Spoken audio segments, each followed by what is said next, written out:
कोई योगी योग कर रहा हो तो उसके हृदय में भगवान है या नहीं, ये कहा नहीं जा सकता। कोई समाधि लगा करके बैठा हो, उसके हृदय में भगवान है या नहीं, ये भी कहा नहीं जा सकता।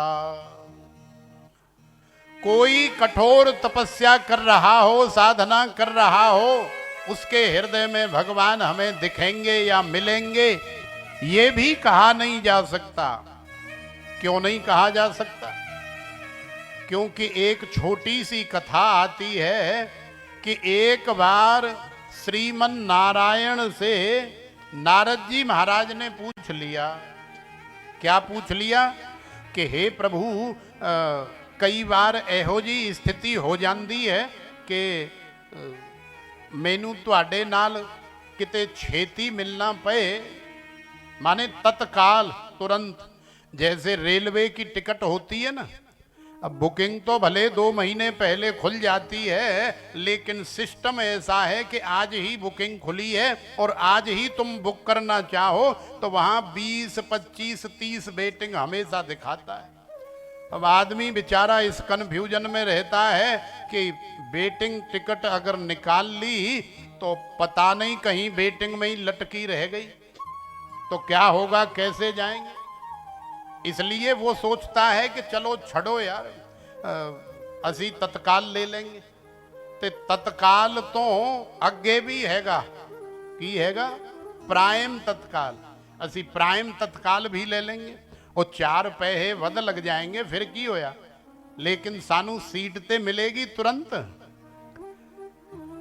तो कई बार हम लोग तत्काल और प्राइम तत्काल टिकट निकालते हैं और फिर यात्रा करते हैं। तो ऐसे ही भगवान भी मिलते हैं, लंबे समय में भी मिलते हैं, जन्म जन्मांतर तपस्या करने से भी मिलते हैं। और भगवान कई बार किसी भक्त को तत्काल में भी मिल जाते हैं और उससे भी आगे प्राइम तत्काल में भी मिल जाते हैं। माने एक ही पल में भगवान का अनुभव हो जाता है। तो नारद जी महाराज ने श्रीमन नारायण से कहा कि प्रभु, यदि मैनू कोई लोड पे जाए तुहाडी और तत्काल दे विच मिलना पे, माने तुरंत मिलना पड़े, तो महाराज आप कहाँ मिलोगे? क्योंकि फिर इधर उधर भटकने से, ढूंढने से अच्छा है कि जिथे तुसी कहोगे एक ही बार में हम पहले वहीं चले आएंगे। तो भगवान श्रीमन नारायण आंख बंद करके मुस्कुराए और भगवान श्रीमन नारायण ने कहा, क्या कहा? ना हम बसामि बैकुंठे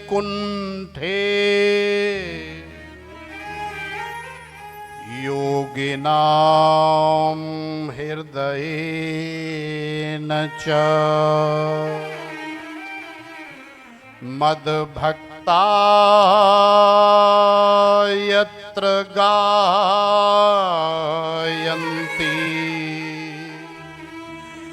तत्र तिष्ठामि नारदः। देखो, सारी दुनिया के भगत लोग जानते हैं कि भगवान हमेशा बैकुंठ में रहते हैं। कभी भी कोई भी चले जाओ तो भगवान बैकुंठ में अवश्य मिलेंगे। लेकिन यहाँ तो भगवान ने ऐसा कह करके हमें भी आश्चर्य में और संशय में डाल दिया है। क्या कहा है भगवान ने नारद जी से? भगवान कह रहे हैं कि हे नारद, यदि तुम समझ रहे हो या कोई समझ रहा है कि मैं हमेशा बैकुंठ में मिलता हूं या मैं बैकुंठ में रहता हूं, तो कोई गारंटी नहीं है कि तुम जब बैकुंठ में आओ और मैं तुम्हें बैकुंठ में बैठा हुआ मिलूं या खड़ा हुआ मिलूं। अच्छा, तो प्रभु फिर आप कोई तपस्या कर रहा होगा साधक, उसके हृदय में तो मिलोगे? बोले नहीं। अच्छा, तो फिर कोई योग कर रहा होगा, प्राणायाम कर रहा होगा, प्रत्याहार, ध्यान, धारणा समाधि लगा रहा होगा, उसके हृदय में तो मिलोगे। बोले नहीं बेटा। तो नारद जी को भी आश्चर्य हुआ कि वैकुंठ की भी गारंटी नहीं है, योगी के हृदय की भी गारंटी नहीं है, समाधि लगाने वाले के मन मस्तिष्क में मिलेंगे इसकी भी कोई गारंटी नहीं है। ना हम बसाम वैकुंठे योग नाम हृदय न च। तो प्रभु फिर आप ही बता दो कहाँ मिलोगे। तो भगवान ने कहा कि मद भक्ता यत्र गायंती, मैं कहीं मिलूं चाहे न मिलूं, लेकिन जहां मेरी कथा हो रही हो, अब वो चाहे शिव कथा हो चाहे भागवत कथा हो, कथा तो महाराज कथा है, बाकी संसार में जो कुछ भी है वो सब व्यथा है, वो सब दुविधा में, दुख में, संशय में, गर्त में डालने वाला है। बाकी आनंद प्रदान करने वाली, सुख देने वाली, मंगलमय जीवन बनाने वाली तो केवल भगवान की कथा है। तो भगवान कह रहे हैं कि मद भक्ता यत्र गायंती, जहां सैकड़ों की संख्या में, जहां हजारों की संख्या में मेरे भक्त जन बैठ करके मेरी कथा का श्रवण कर रहे होंगे, और कोई विरक्तो वैष्णवो विप्रो वेद शास्त्र विशुद्ध कृत, माने इन लक्षणों से संपन्न वक्ता, ये नहीं कि कोई भी वक्ता बैठा हो, नहीं, भगवान की कथा कहने वाला वक्ता विरक्त होना चाहिए, माने ज्यादा लोभी लालची नहीं होना चाहिए, स्वभाव से और आचरण से वैष्णव होना चाहिए। वैष्णव का मतलब है कि उसके आचरण में भी वैष्णवता हो, उसके खान पान में भी वैष्णवता हो, शुद्धता हो, सात्विकता हो। तो विरक्तो वैष्णवो विप्रो, विप्र भी होना चाहिए। शरीर से, मन से, तन से, हर तरह से शुद्ध होना चाहिए। वेद का, शास्त्र का, पुराणों का, अन्य ग्रंथों का जिसने अध्ययन किया हो ऐसा वक्ता होना चाहिए। क्यों होना चाहिए? क्योंकि यदि कोई कथा, देखो कथा कहना कोई बड़ी बात नहीं है। आप भी यदि किताब बांचना चाहो, घर में पढ़ना चाहो, माइक लगा के तो पढ़ सकते हो, बांच सकते हो, कोई बड़ी बात नहीं है। लेकिन उस कथा के अंदर क्या भाव है, क्या रस है, उस भाव को, उस रस को, उस सार को अनेकों प्रकार के समझ में आने वाले दृष्टांत दे दे करके जो हमें समझा दे या जो हमारे अंदर कथा को बिठा दे, ऐसा ही वक्ता होना चाहिए। क्योंकि बहुत सारे ऐसे भी वक्ता होते हैं कि वो महाराज क्या कह रहे हैं हमें समझ में नहीं आता है। इसलिए वक्ता वेद शास्त्र विशुद्ध कृत होना चाहिए।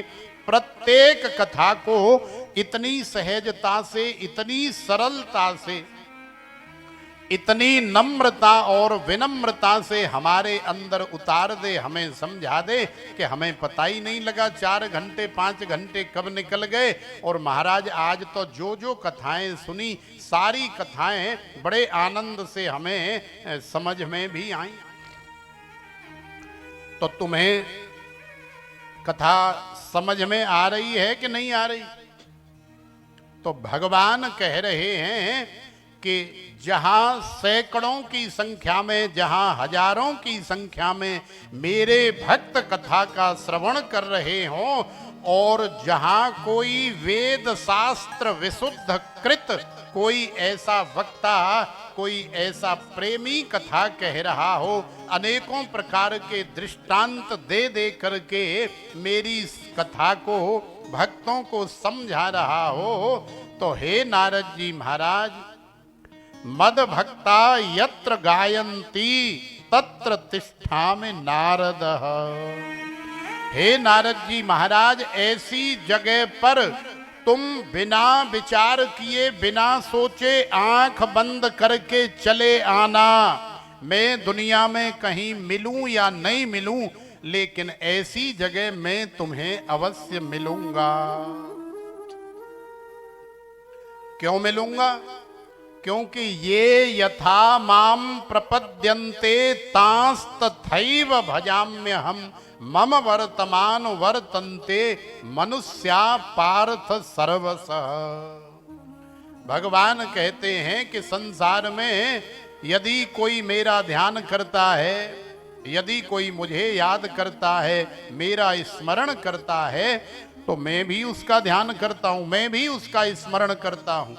यदि कोई मुझे याद कर रहा है तो मैं भी उसे याद कर रहा हूं।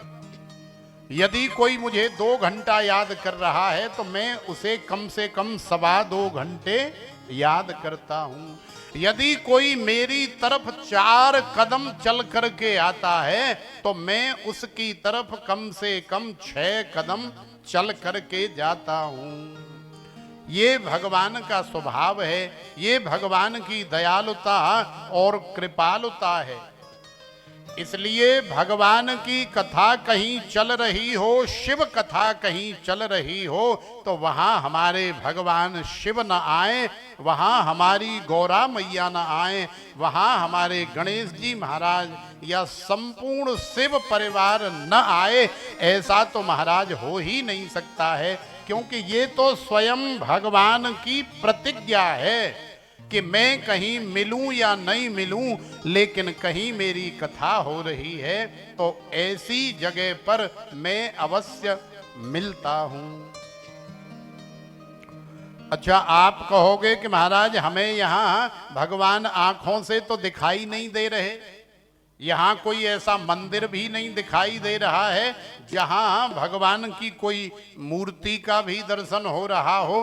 तो देखो, हम पहले ही कह चुके हैं कि तेने यम वांगमयी मूर्ति प्रत्यक्षा वर्तते हरे। भगवान की कोई भी कथा हो, वो भगवान की वांगमयी माने वाणीमयी प्रतिमूर्ति होती है। जो व्यास के मुख से निकलने वाला एक एक शब्द साक्षात शिव ही है, साक्षात भगवान शंकर ही है, जो हमारे कान के माध्यम से प्रविष्ट होते हैं और हमारे हृदय तक जाते हैं और हमारे हृदय में विराजमान हो जाते हैं। और कथा कहते कहते या कथा सुनते सुनते जब आनंद आता है, वही शिव जब हमारे हृदय में जैसे सागर में हिलोर उठ जाती है, जैसे भरा हुआ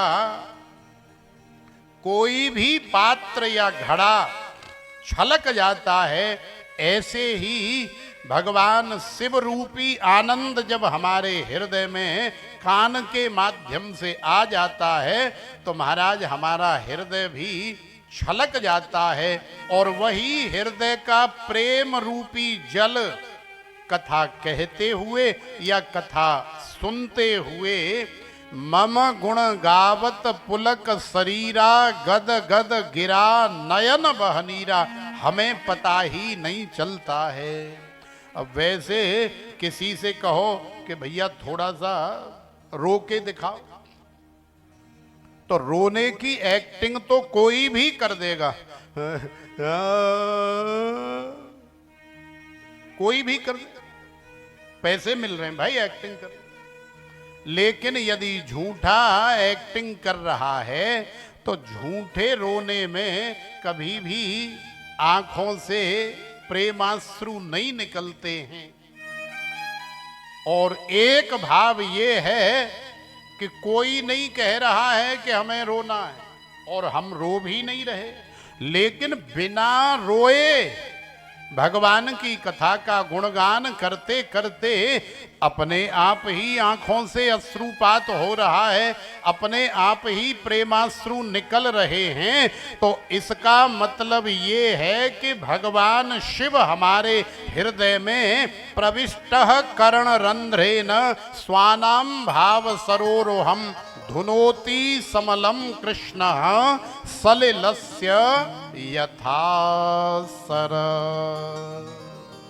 भगवान शिव कथा के माध्यम से हमारे हृदय में आकर के विराजमान हो गए हैं।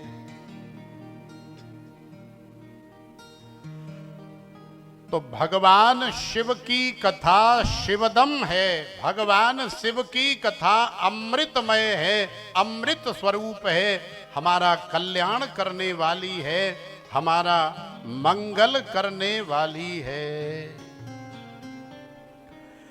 व्याधस्या चरणम ध्रुवस्य च वयो विद्या गजेन्द्रस्य का जाति विदुरस्य यादव पते उग्रस्य किम पौरुषम कुब्जायाः किमु तत्र रूपमधिकं किम तस्सु दाम्नो धनम भक्त्या तुष्यति केवलम न च गुणैः भक्ति प्रियो माधवा।